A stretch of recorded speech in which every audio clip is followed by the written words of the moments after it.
Bharat Ratna doctor Bhimrao Ambedkar ಅವರಿಗೆ ಕೋಟಿ ಕೋಟಿ ನಮನ. ಇವರ ಜೀವನವನ್ನು ಆಧರಿಸಿ ಈ ಧಾರಾವಾಹಿಯನ್ನು ನಿರ್ಮಿಸಲಾಗಿದೆ. ರಾಷ್ಟ್ರಕ್ಕೆ, ರಾಷ್ಟ್ರದ ಜನರಿಗೆ ಅಂಬೇಡ್ಕರರ ಕೊಡುಗೆ ಅಪಾರ. ಹಲವಾರು ಅಧಿಕೃತ ಪುಸ್ತಕಗಳನ್ನು ಆಧರಿಸಿ ಈ ಕಥೆಯನ್ನು ತಮ್ಮ ಮುಂದೆ ಇಡಲಾಗಿದೆ. ಈ ಧಾರಾವಾಹಿಯನ್ನು ವಾಹಿನಿಯು ನಿಷ್ಠೆಯಿಂದ ನಿರ್ಮಿಸಿದ್ದು, ಬಾಬಾ ಸಾಹೇಬರ ಜೀವನ ಮತ್ತು ಸವೆಸಿದ ಹಾದಿ ಪ್ರತಿಯೊಬ್ಬರಿಗೂ ಸ್ಫೂರ್ತಿ ನೀಡುತ್ತದೆ ಎಂಬುದನ್ನು ವಾಹಿನಿಯು ಬಲವಾಗಿ ನಂಬಿದೆ.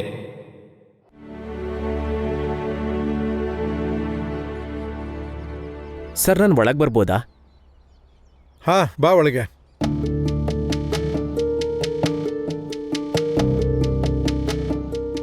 ನಿಮ್ಮ ಆರೋಗ್ಯ ಇವಾಗ ಹೇಗಿದೆ? ಪರವಾಗಿಲ್ಲ. ಈಗ ಇವತ್ತೊಂದಿನ ವಿಶ್ರಾಂತಿ ತಗೋಬೋದಿತ್ತು ಮನೇಲಿ. ನಾಳೆಯಿಂದ ಆಫೀಸಿಗೆ ಬರ್ಬೋದಿತ್ತಲ್ಲ. ನೀನ್ ಮಾತಾಡೋ ರೀತಿ, ನಿನ್ನೆ ನೀನ್ ಮಾತಾಡಿದ ರೀತಿ, ಅಂಥ ಮಾತು ಕೇಳಿ ನಾನು ಆರಾಮ್ ಮಾಡೋದು ಸರಿನಾ? ಕೆಲಸ ಶುರು ಮಾಡ್ಕೋತೀನಿ.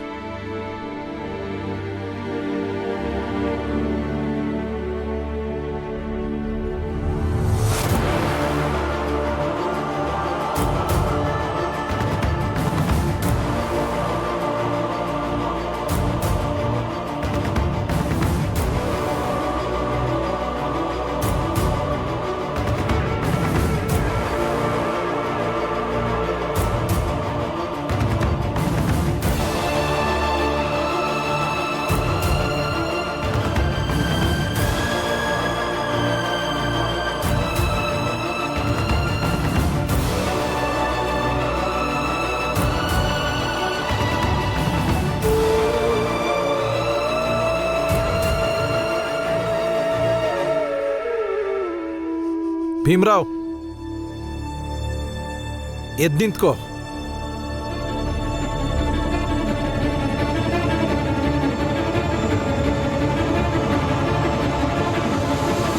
ಸರ್, ನಿನ್ನ ಕೈ ಕಟ್ಕೊಂಡಿರೋ ಬಟ್ಟೆನ ತೆಗೆದು ಕೆಳಗಡೆ ಹಾಕು.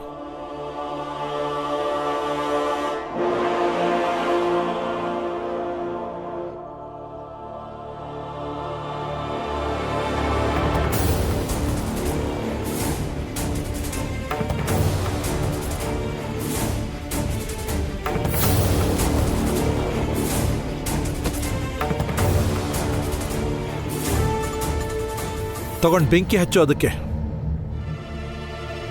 ಬೆಂಕಿ ಹಚ್ಚಬೇಕಾ? ಇದೊಂದೇ ನನ್ನ ಹತ್ರ ಬಟ್ಟೆ ಇರೋದು ಸರ್. ಕೆಲವು ಗುರುತುಗಳನ್ನ ಸುಟ್ಟು ಹಾಕೋದೇ ಒಳ್ಳೇದು. ನೀನೇ ಹಚ್ತೀಯಾ? ಇಲ್ಲ ಅಂದ್ರೆ ನಾನು ಹಚ್ಚಲಾ? ನಿಂಗೆ ಮುಜುಗರ ಆಗತ್ತೆ ಅಂದ್ರೆ ನನ್ನ ಆದೇಶ ಅಂತ ತಿಳ್ಕೊಂಡು ಹಚ್ಚು.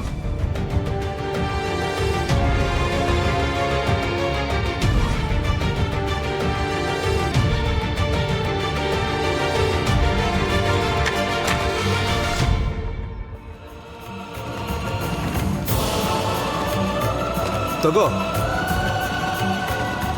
ಎತ್ಕೋ. ಎತ್ಕೋತಾ ಹಾಗೇ ಯೋಚನೆ ಮಾಡು. ಮೇಲಧಿಕಾರಿ ಬರೀ ನಿರ್ಧಾರ ಕೊಡಕ್ ಸಾಧ್ಯ. ಆ ನಿರ್ಧಾರನ ಜಾರಿ ಮಾಡೋರು ಯಾರು? ನಾನು. ಈಗಲೂ ಪ್ರತಿ ಕ್ಷಣ ನಿನಗೆ ನೆನಪಾಗೋ ಹಾಗೆ ಮಾಡ್ತೀನಿ. ನೀನು ಕೆಳಜಾತಿಯವನು ಅಂತ.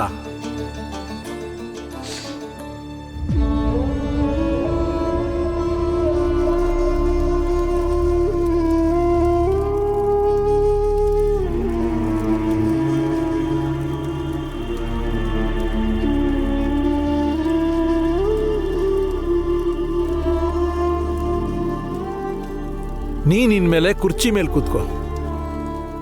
ನೀನ್ ನೆಲದ ಮೇಲೆ ಕೂತ್ಕೊಂಡು ಕೆಲಸ ಮಾಡೋ ಅಗತ್ಯ ಏನೂ ಇಲ್ಲ. ಇನ್ಮೇಲೆ ಈ ಆಫೀಸಲ್ಲಿ ಜಾತಿ ಭೇದ ಏನೂ ಇರಲ್ಲ. ಕೆಲಸ ಮಾತ್ರ ಇರುತ್ತೆ. ನೀನು ಸ್ವತಂತ್ರವಾಗಿ ಕೆಲಸ ಮಾಡ್ಬೋದು. ಹೋಗು, ಕುರ್ಚಿನಲ್ಲಿ ಕೂತ್ಕೋ ಹೋಗು.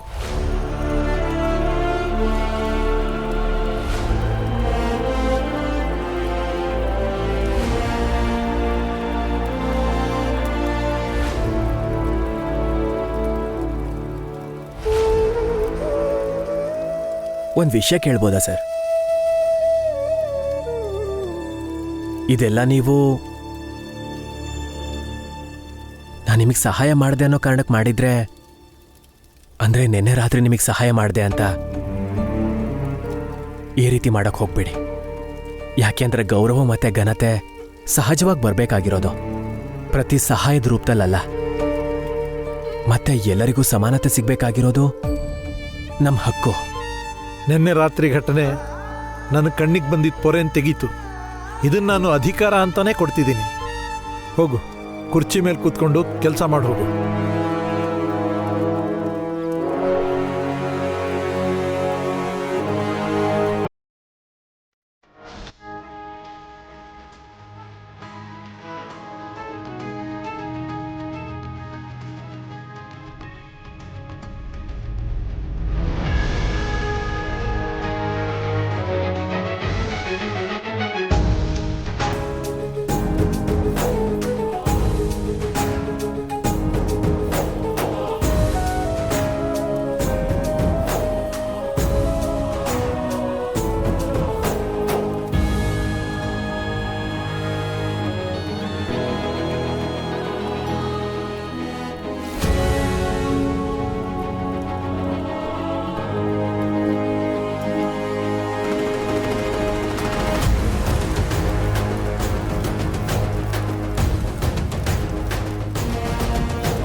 ಅರೆ, ಏನ್ ಮಾಡ್ತಾ ಇದೀಯಾ? ಏನೂ ಇಲ್ಲ ಸರ್, ನೋಡ್ತಾ ಇದ್ದೀನಷ್ಟೆ. ಈ ದೃಶ್ಯನ ಮನ್ಸಲ್ಲೇ ಸೆರೆ ಹಿಡ್ಕೋತಾ ಇದ್ದೀನಿ. ಮನುಷ್ಯ ಏನನ್ ಬೇಕಾದ್ರೂ ಮರಿಬೋದು, ಆದ್ರೆ ಈ ದೃಶ್ಯನ ಮಾತ್ರ ಮರೆಯಲ್ಲ. ಇದೇ ತರ ಒಂದಿನ ಜಾತಿ, ಅಸ್ಪೃಶ್ಯತೆ, ಭೇದ ಭಾವಗಳು ಹೀಗೆ ಹೊತ್ತಿ ಉರಿಯುತ್ತೆ. ನಮ್ಮ ಜಾತಿಯಲ್ಲಿರೋ ಬುದ್ಧಿವಂತರಿಗೂ ಗೌರವ ಸಿಗತ್ತೆ. ಮುಂದೆ ನಮ್ಮ ಜಾತಿ ಜನರು ಕೂಡ ಭೂಮಿಯಿಂದ ಎದ್ದು ಕುರ್ಚಿ ಮೇಲೆ ಕೂರೋ ಥರ ಆಗತ್ತೆ.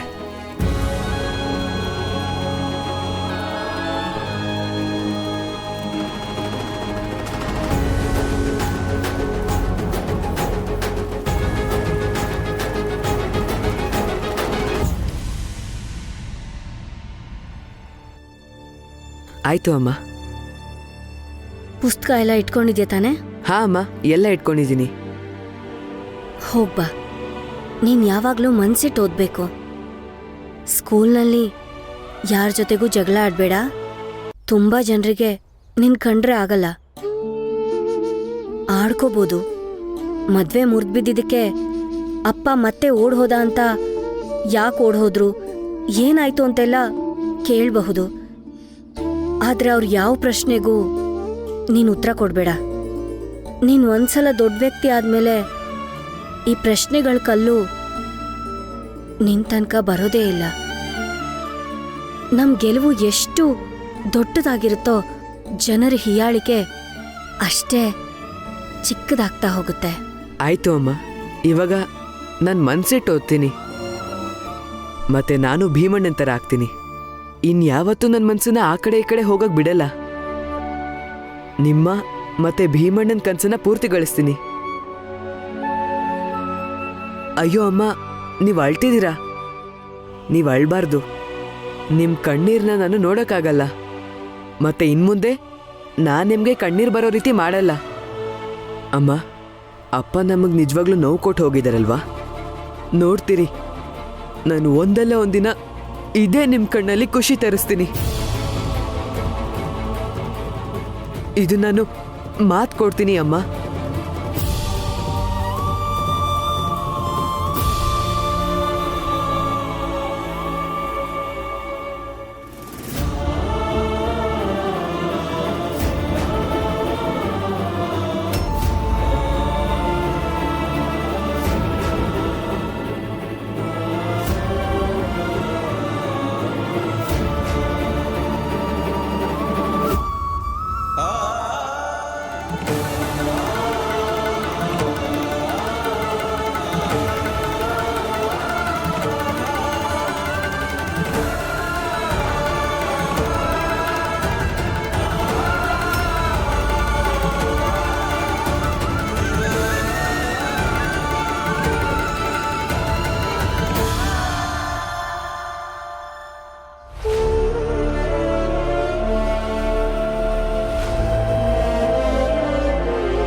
ಏ ಭೀಮ್ರಾವ್, ಕುರ್ಚಿ ಮೇಲೆ ಕೂತಿದ್ಯಾ? ಅರೆ ಎಷ್ಟೋ ಧೈರ್ಯ ನಿನ್ಗೆ ಈ ಕುರ್ಚಿ ಮೇಲೆ ಕೂತ್ಕೊಳ್ಳಕ್ಕೆ? ಎದ್ದೇಳೋ.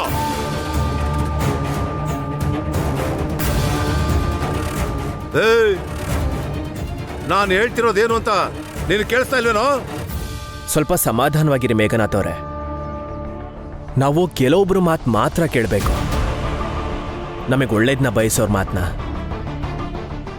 ಮತ್ತೆ ನಮಗೆ ಹೇಳೋದಕ್ಕೆ ಯಾರಿಗೆ ಅಧಿಕಾರ ಇದೆಯೋ ಅವ್ರ ಮಾತನ್ನ, ಇಲ್ಲ ನಮಗೆ ಕೇಳಬೇಕು ಅನ್ನೋರ್ ಮಾತನ್ನ ಮಾತ್ರ ಕೇಳಬೇಕು. ಇಲ್ಲಿ ಯಾರು ಕೂಡ ಅಂಥವ್ರಿಲ್ಲ ಅಂದಮೇಲೆ ನಿಮ್ಮ ಮಾತು ಎಲ್ಲ ವ್ಯರ್ಥಾನೆ. ಸುಮ್ಮನೆ ಮಾತಾಡಿ ಗಂಟ್ಲು ನೋವು ಮಾಡ್ಕೋಬೇಡಿ. ನೀವು ನಿಮ್ಮ ಕೆಲಸ ನೋಡ್ಕೊಳ್ಳಿ, ನಾನು ನನ್ನ ಕೆಲಸ ನೋಡ್ಕೋತೀನಿ. ಹೌದಾ? ಸ್ವಲ್ಪ ಜಾಸ್ತಿನೇ ಆಗಿದೆ ಕೋಪ್ ನಿನ್ಗೆ. ಬರ್ಲಿ ಬಿಡು ಮ್ಯಾನೇಜರು, ಪ್ರತಿ ಒಂದನ್ನು ಹೇಳ್ತೀನಿ ಅವ್ರಿಗೆ ಹೇಗೆ ಅವ್ರು ಇಲ್ದಿರೋವಾಗ ಈ ಕುರ್ಚಿ ಮೇಲೆ ಕೂತಿದ್ದೆ ಅಂತ. ಬರ್ಲಿ ಇರು, ನೀನು ಕೋಪ್ ಬಿಡಿಸ್ತೀನಿ ಪೂರ್ತಿಯಾಗಿ. ನಾನೇ ಅವನ್ನ ಕುರ್ಚಿ ಮೇಲೆ ಕೂಡಿಸಿದ್ದು. ಭೀಮಾ ಕೂತ್ಕೋ, ನೀನು ಕೂತ್ಕೋ.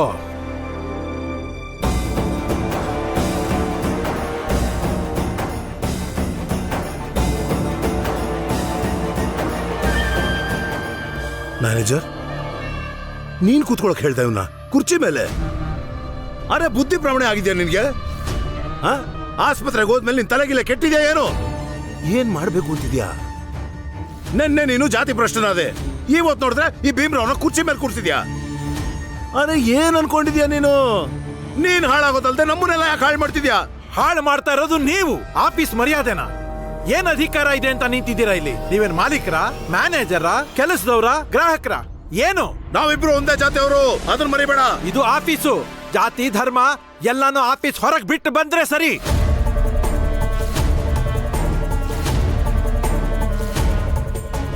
ಅರ್ಥ ಆಯ್ತು,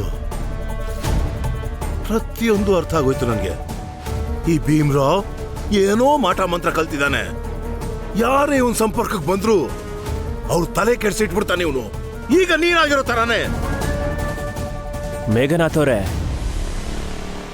ನಾನು ಯಾವ ಮಂತ್ರ ತಂತ್ರನೂ ಕೂಡ ನಂಬಲ್ಲ. ನಾನು ಮನುಷ್ಯನ ವಿವೇಕದ ಮೇಲೆ ನಂಬಿಕೆ ಇಟ್ಟಿರೋನು. ನೀವು ಹೊರಡ್ರಿ. ಭೀಮನ್ಗೆ ಅವನ್ ಕೆಲಸ ಮಾಡಕ್ ಬಿಡಿ. ಹೋಗ್ತೀನಿ ಬಿಡು, ಕಿರ್ಚ್ಬೇಡ. ಹೋಗೋಕ್ ಮುಂಚೆ ನಿನ್ಗೊಂದ್ ಮಾತು ಹೇಳ್ತೀನಿ, ಚೆನ್ನಾಗಿ ಕೇಳ್ಕೊ. ಪ್ರೋತ್ಸಾಹ ಕೊಡ್ತಿದ್ಯಾ ಇಂಥ ಜನರಿಗೆ? ನಿನ್ನಂತ ಅವ್ರು ಇರೋದ್ರಿಂದಾನೇ ನಮ್ಮ ಜಾತಿಗೆ ಅಪಾಯ ಹೆಚ್ಚಾಗಿರೋದು. ನೋಡು, ಇನ್ನೊಂದ್ಸಲ ಯೋಚನೆ ಮಾಡು. ಇವತ್ತು ಇವನ ಕುರ್ಚಿ ಮೇಲೆ ಕೂರೋಕ್ ಬಿಟ್ಟಿದ್ಯಾ, ನಾಳೆ ಇನ್ನೊಬ್ಬ ಬಂದು ಕೂರ್ತಾನೆ. ಒಂದು ದಿನ ಎಂತ ಪರಿಸ್ಥಿತಿ ಬರುತ್ತೆ ಅಂದ್ರೆ ನಿನಗೂ ಕೂತ್ಕೊಳ್ಳಕ್ಕೆ ಒಂದು ಕುರ್ಚಿ ಇರಲ್ಲ. ಆವಾಗ ನಿಂತಿರ್ಬೇಕು ಭೀಮ್ರಾವ್ ಪಕ್ಕದಲ್ಲಿ, ನೀನು ಅಲ್ಲಿಗಿಂಚ್ಕೊಂಡು ಖುಷಿಯಾಗೆ. ನಿಂತ್ಕೊಳ್ಳಿ ಮೇಘನಾಥ್ ಅವರೇ. ಸಮಾಜದಲ್ಲಿ ಯಾರು ಶ್ರಮ ವಹಿಸ್ತಾರೋ ಅವರಿಗೆ ಕುರ್ಚಿ ತಾನಾಗೇ ಒಲಿಯುತ್ತೆ. ನಾನು ನೀವೆಲ್ಲ ಒಟ್ಟಾಗಿ ದುಡಿದ್ರೆ ಇನ್ನಷ್ಟು ಕುರ್ಚಿಗಳನ್ನ ಸೃಷ್ಟಿಸಬಹುದು. ನಿಂತ್ಕೊಳ್ಳೋ ಅವಶ್ಯಕತೆ ಯಾರಿಗೂ ಬರಲ್ಲ. ಮಿಗಿಲಾಗಿ ನಾವು ಮಾತ್ರ ಕೂತಿದ್ದು ಬೇರೆಯವರೆಲ್ಲ ನಿಂತ್ಕೋಬೇಕು ಅನ್ನೋದು ಈ ಥರದ ಮಾನಸಿಕತೆ ನಮ್ದಲ್ಲ, ನಿಮ್ಮದು. ಹೊರಡಿ. ಏ ಭೀಮ್ರಾವ್, ಕುರ್ಚಿ ಸಿಕ್ತು ಅಂತ ನೀನೇ ಮಾಲೀಕ ಅನ್ಕೋಬೇಡ. ಈ ಕುರ್ಚಿ ಪಡ್ಕೊಳ್ಳೋಕೆ ಕಳ್ಕೊಳ್ಳೋಕೆ ತುಂಬಾ ಸಮಯ ಬೇಕಾಗಿಲ್ಲ. ಮೇಘನಾಥ್ ಅವ್ರೆ, ನಡೀರೋ.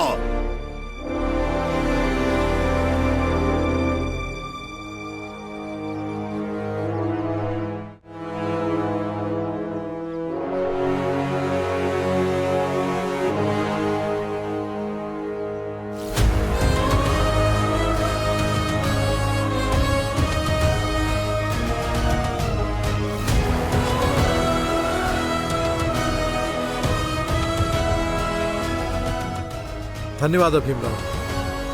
ಕೂತ್ಕೋ ಹೋಗಿ. ಧನ್ಯವಾದ ಸರ್.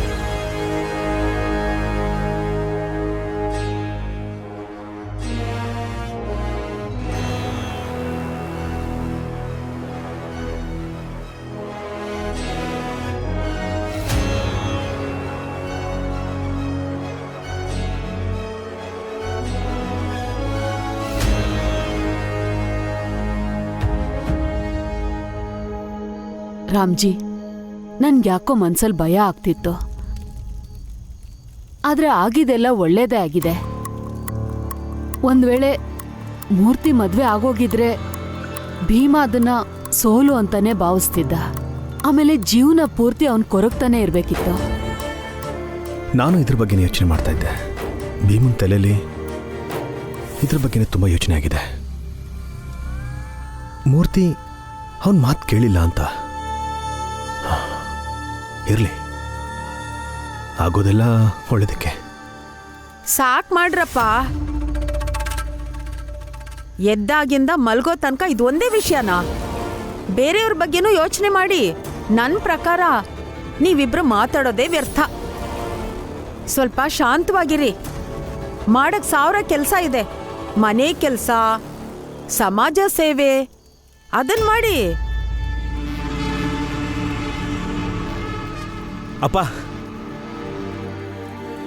ಅಪ್ಪ, ಅತ್ತೆ, ಇವತ್ತು ನಾನು ತುಂಬ ಖುಷಿಯಾಗಿದ್ದೀನಿ. ಏನಕ್ಕೆ ಭೀಮಾ? ಹೌದಾ? ಅಂಥದ್ದೇನಾಯ್ತು ಅಷ್ಟೊಂದು ಖುಷಿ ಪಡಕ್ಕೆ? ರಮಾ, ಏ ರಮಾ, ಬೇಗ ಬಾ. ನೋಡು, ನಿನ್ ಗಂಡ ಇವತ್ತು ತುಂಬಾ ಖುಷಿಯಾಗಿದ್ದಾನಂತೆ. ಹೇಳು ಹೇಳು, ಬೇಗ ಹೇಳು. ನಾವೆಲ್ಲರೂ ಕಾಯ್ತಾ ಇದೀವಿ ಕೇಳಕ್ಕೆ. ಹೇಳು.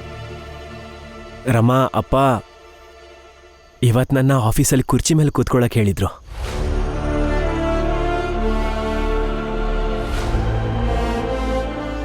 ಮತ್ತೆ ಮ್ಯಾನೇಜರ್ ಸಾಹೇಬ್ರು ಹೇಳಿದ್ರು ನೀನಿದಕ್ಕೆ ಯೋಗ್ಯ ಅಂತ. ನೀನ್ ಇನ್ಮೇಲೆ ಕುರ್ಚಿ ಮೇಲೆ ಕೂತ್ಕೋ. ನೀನ್ ನೆಲದ ಮೇಲೆ ಕೂತ್ಕೊಂಡು ಕೆಲಸ ಮಾಡೋ ಅಗತ್ಯ ಏನೂ ಇಲ್ಲ. ಇನ್ಮೇಲೆ ಈ ಆಫೀಸಲ್ಲಿ ಜಾತಿ ಭೇದ ಏನೂ ಇರಲ್ಲ, ಕೆಲಸ ಮಾತ್ರ ಇರುತ್ತೆ. ನೀನು ಸ್ವತಂತ್ರವಾಗಿ ಕೆಲಸ ಮಾಡ್ಬೋದು.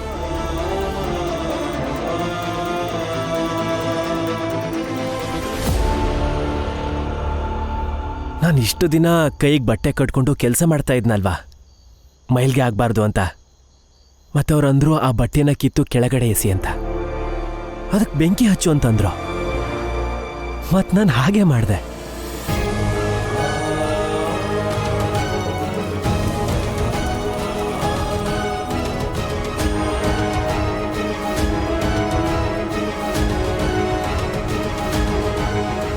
ಅಂದರೆ ನಾನಿವತ್ತು ಕೆಲಸ ಹೇಗೆ ಮಾಡಿದೆ ಅಂತಂದರೆ, ಮ್ಯಾನೇಜರ್ ಸಾಹೇಬ್ರು ಹೇಗೆ ಮಾಡ್ತಾರೋ ಮತ್ತೆ ಮೇಲ್ಜಾತಿಯವ್ರು ಹೇಗೆ ಮಾಡ್ತಾರಲ್ಲ ಆ ಮಾಲೀಕರು ಮಾಡ್ದಂಗೆ ಕೆಲಸ ಮಾಡಿದೆ.